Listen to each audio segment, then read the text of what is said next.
Yeah, so we are in the wind industry, and the wind industry is going through some major changes. It's an industry that's grown fast, but it's grown because of subsidies, public money, that is now very quickly have to find its feet on its own. So as you can see, as you've seen here in the Netherlands, suddenly there's no subsidies anymore, and countries are moving towards an auction scheme where wind, for the first time, has to really compete. It's been a world where good enough has been good enough, but now we need to really squeeze the lemon and get most out of the assets. The second thing that's happening is that as wind has become bigger and part of mainstream, we move away from financial owners to industrial capital. The utilities, the large operators are moving into the space with a very different mentality that's typically been the case in the wind industry. We have owners or operators of wind farms who want to have an active ownership. This actually means that for the first time in the wind industry's history, performance starts to matter. Good enough is no longer good enough. And then it's the uncomfortable truth for the wind industry is that when it comes to performance, so basically the efficiency of the wind turbine, we have, despite hundreds of billions invested, we don't know how good the turbines perform. The reason is that is relatively simple. The input energy for the power plant, the wind, the turbine is not very good at measuring the wind. It measures the wind here, behind the rotor, where of course it's being affected by the turbine itself.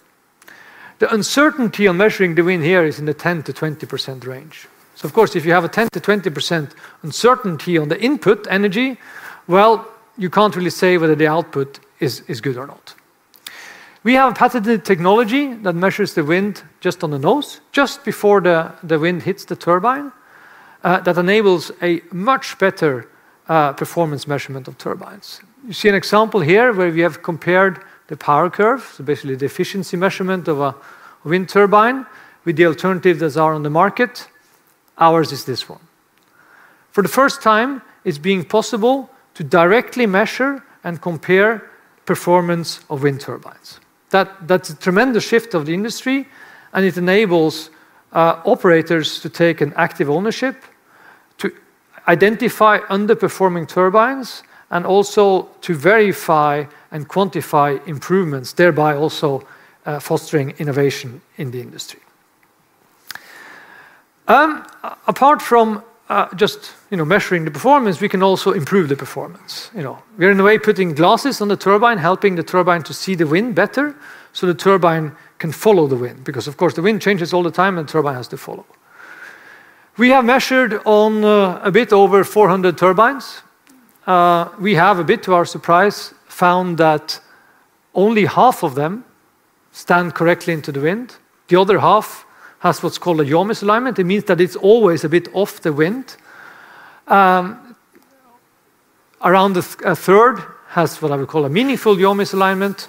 That is between 0.5% and 2% production loss, whereas close to a quarter have a large yaw misalignment, is above 2% in production loss, and is also outside the design specifications. We start to see patterns on different turbine types. That for this is a major problem, and we're of course homing on, helping operators to get this fixed.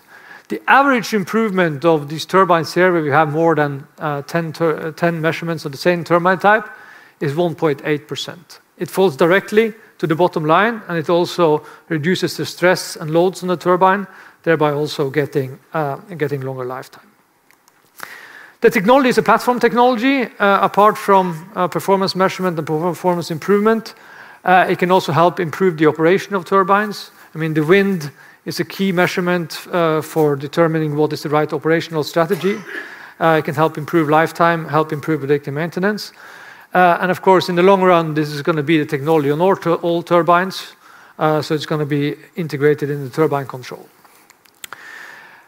Commercially, it's a wind industry. You have to do pilots. Operators only trust their own data. So what you see here is our order intake value. We have a technology as a service business model. We now start to grow quite rapidly, and the reason is the green bars here are new customers. The orange one is repeating customers. We start to get repeat customers ordering for their portfolio. So we are raising 10 plus 10, 10 for our current business and 10 to expand the platform and to digitalize our offering. Thank you.